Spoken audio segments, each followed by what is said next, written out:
زلعلم هيوتيخا معقب ييناتي كسام مجرش تاخيد نعخت ختيلة من قدي كله مساخا كسام مجرش تا كختلكاي ناي هيوتي والتا كختلكاي ناي هيوتي والتا من قدي كله يسوس مساخا كسام مجرش تاخيد قويتاي مساخا من قدي كله يسوس مساخا كسام مجرش تاخيد قويتاي مساخا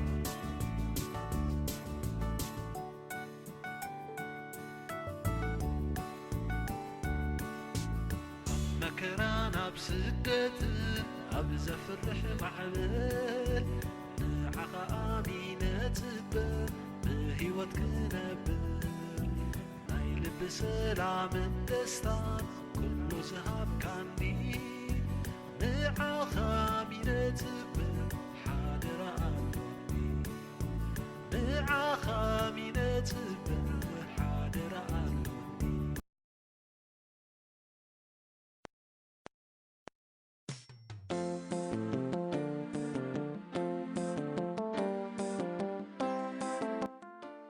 بسم أبن والدن منفس قدسن حدا أملاك أمين እግዚአብሔር አምላኽና ስለ ዝፈጠርከና ናብ ክርስትና ስለ ዝፅዋዕኻና በብዓይነቱ ጉህዱን ስውርን ረድኤት ስለ ዝሃብካና በዛ ለይቲ እዚኣ ሓሊኻ ክሳብ እዋን እዚኣ ስለ ዘብፅሕኻና ነመስግነካ ኣለና።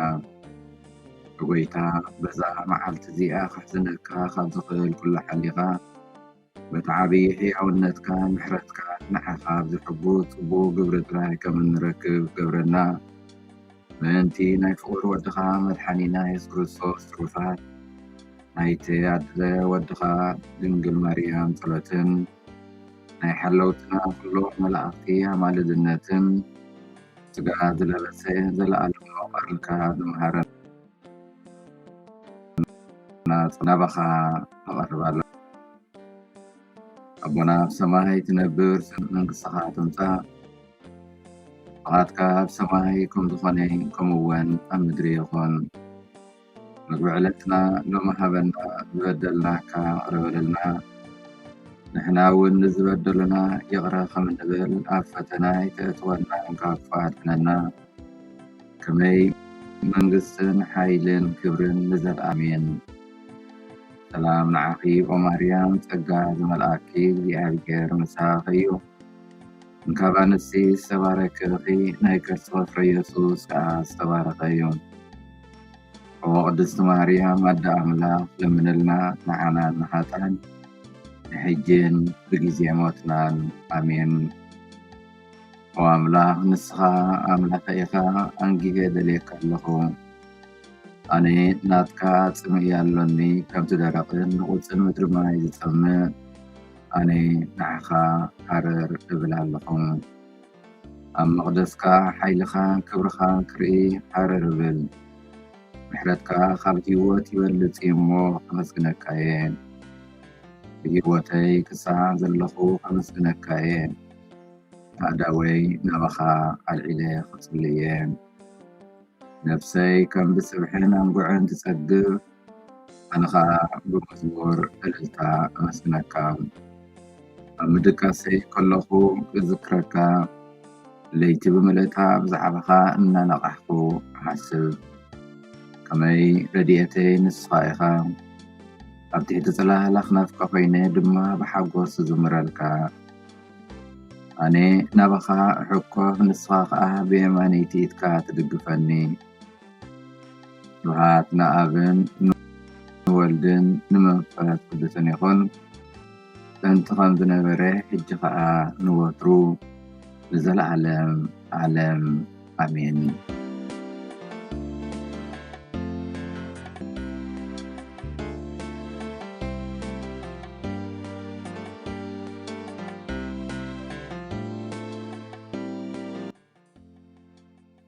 ካብ ወንጌል ማቴዎስ ምዕራፍ 1 ካብ 1 ክሳብ ፍቕዲ 17 መጽሓፍ ወለዶ ኢየሱስ ክርስቶስ ወዲ ዳዊት ወዲ አብርሃም ዝስዕብ እዩ።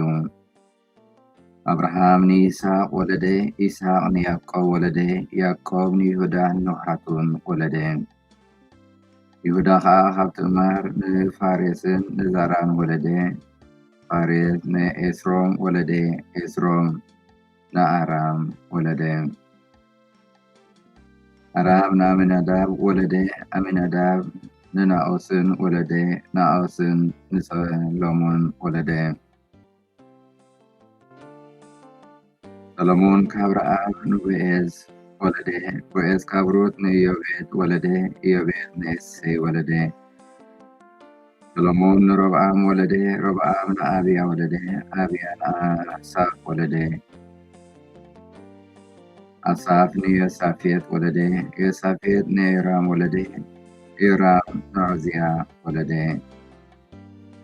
ድሕሪ ምርኮ ባቢሎን ድማ ኢኮንያን ንሰላትኤል ወለደ፣ ሰላትኤል ንዘሩባቤል ወለደ። ያዕቆብ ንዮሴፍ ሕፁይ ማርያም ወለደ፣ ካብኣ ድማ እቲ ክርስቶስ ዝተባህለ ኢየሱስ ተወልደ። እምበኣር ኩሉ ወለዶ ካብ አብርሃም ክሳብ ዳዊት 14 ወለዶ፣ ካብ ዳዊት ክሳብ ምርኮ ባቢሎን 14 ወለዶ፣ ካብ ምርኮ ባቢሎን ክሳብ ክርስቶስ ድማ 14 ወለዶ እዩ። ወርቆም ኣሕዋትን ሓትን ኣብዚ ናይ ሎሚ ቃል ኣምላኽ እምበኣር ናብ ልደተ ክርስቶስ ገጽና ኣብ ቤተክርስትያንና ብዛዕባ ወለዶን ታሪኽ ክርስቶስን ክነስተንትን ትዕድመና። ናይ ሎሚ ኣስተንትኖና እምበኣር ተኣማንነት ኣብ ዘለዓለማዊ መደብ ኣምላኽ ዝብል ክኸውን እዩ። ኣብዚ ኣቐዲምና ዘንበብናዮ ክፍሊ እምበኣር መለኮታዊ ባህርያት ኣምላኽ ዝብል ተገሊጹ ንረኽቦ። ኣብ ዘመናት ቀጻልነት ዘይንቕነቕ ተኣማንነት እግዚኣብሔር ኣምላኽ ንርኢ። ከምኡውን ንዘለዓለማዊ መደብ ኣምላኽ ብዝርኢ አብርሃምን ዳዊትን ወደ አብርሃምን ዳዊትን ኣቢሉ ንኩሎም ሰባት እግዚኣብሔር ክባርኾም ንርኢ። እዞም ባህርያት እዚኣቶም ንመጽናዕቲ ቅዱሳት መጽሓፍቲ ኣገደስቲ ጥራይ ዘይኮኑስ ምሁራት ንመላእ ታሪኽ ድሕነት ብዝበለጸ ንኽርድእዎ ዝኽእሎም ኣብዚ እዋን እዚ እውን ንነፍሲ ወከፍና ኣብ ህይወትና እውን እዚ ቃል እዚ ኣገደስቲ ወይ ኣገዳሲ እዩ። እግዚኣብሔር ኣምላኽ መብፅሓ ክኣቱ ከሎ ነቲ ዝሃቦ ተስፋ እሙን እዩ። ስለዚ ሎሚ ኣምላኽ እንታይ መብፅሓታት ተስፋታት እዩ ሂቡና። ንኩሎም ነቶም ብስሙ ዝተጠመቕና ንዝኣመናን ኣባላት መንግስቱ ዝኾናን ውህበት ጸጋን ሓጎስን ቅድስናን ዘለዓለማዊ ህይወትን ኣተስፊና።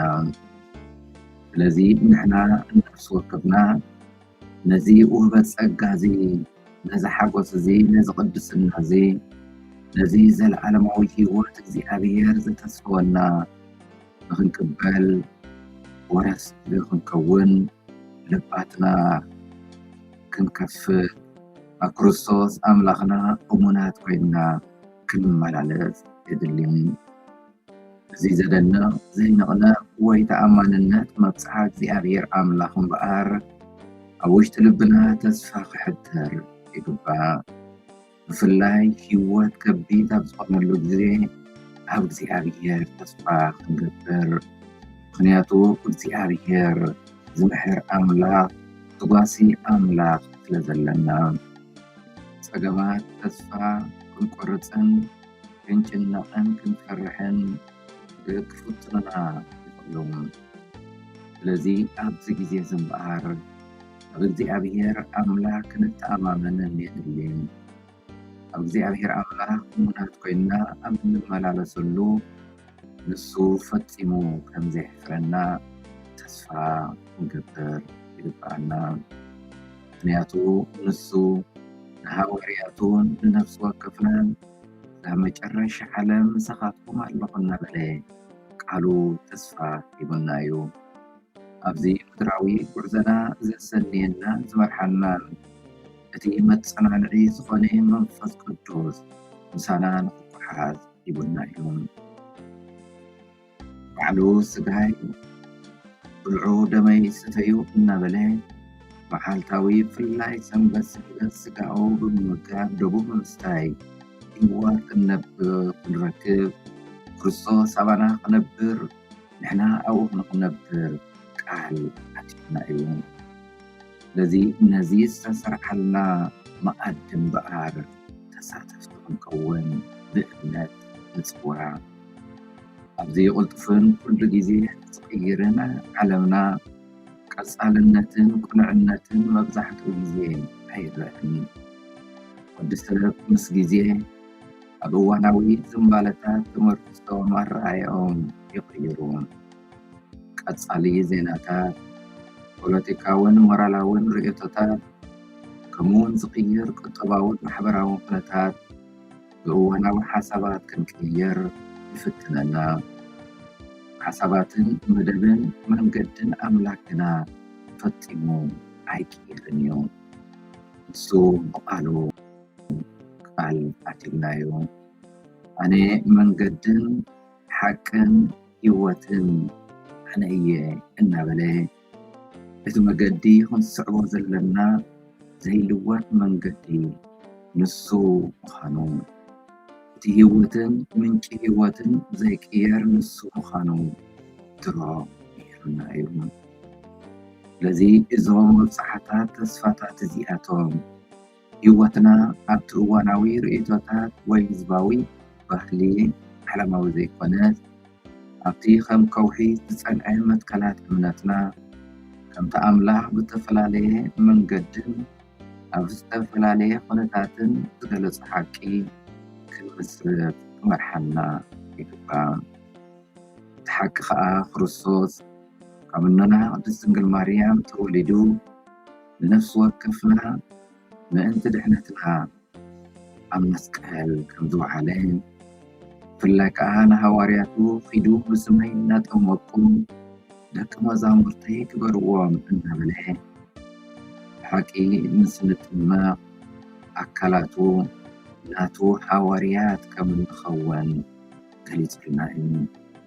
ስለዚ ነዚ ሓቂ እዚ ዝተቐበልና ከም ምዃንና መጠን እምበኣር ኣብዚ ሓቂ እዚ ክንመላለስ የድሊ።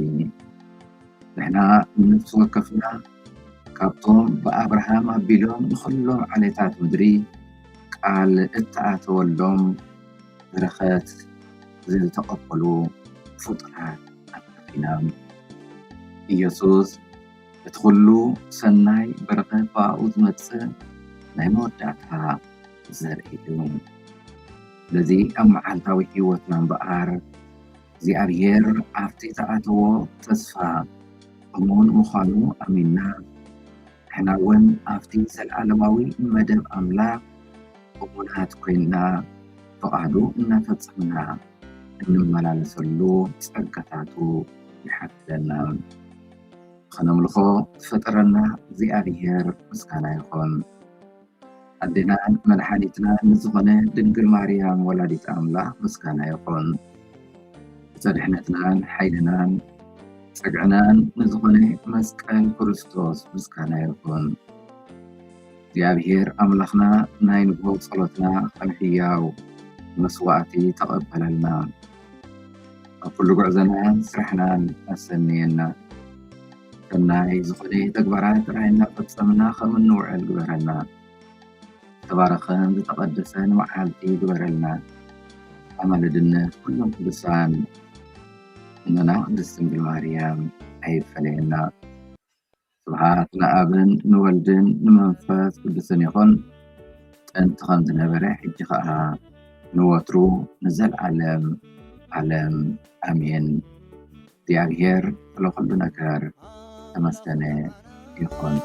ዕቆብን ሓይልን እዩ ኣምላኽ ንዓና ህይወትን ተስፋን እዩ። ንዓና ሰላምን ሓጎስንዩ ኣምላኽ ንዓና ዓብዪ በረኸት እዩ ኣምላኽና መን ኣሎ ዝወዳደሮ ንኣምላኽና መን ኣሎ ዝመሳሰሎ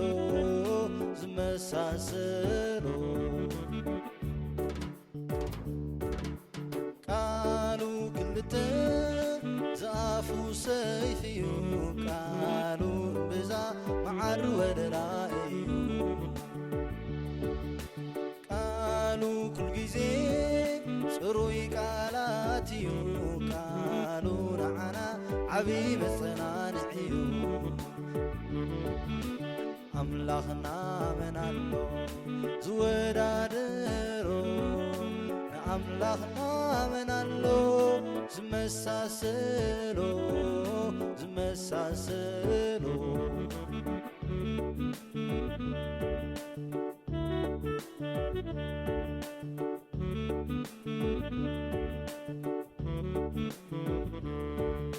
ብሓቂ ጐይታ ንዓና ደሊኻ ንዓና ንሓጣን ክጽውዕ መጺእካ ክንደይ የፍቅር እቲ ልብኻ ከምዚ ዝበለ ዓብዪ ኣምላኽ ኢኻ ኣምላኽና መን ኣሎ ዝወዳደሮ ንኣምላኽና መን ኣሎ ዝመሳሰሎ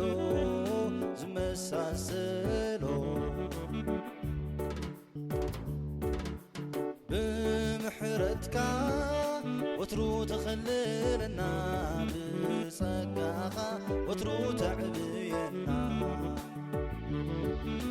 ከመይ ኢሉዩ እዚ ኮይኑልና ተቐበሊኻ ናይ ደቅኻ ምስጋና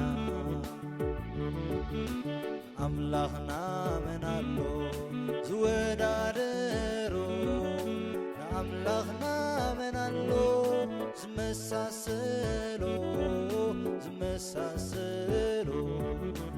ኣምላኽና መን ኣሎ ዝወዳደሮ ንኣምላኽና መን ኣሎ ዝመሳሰሎ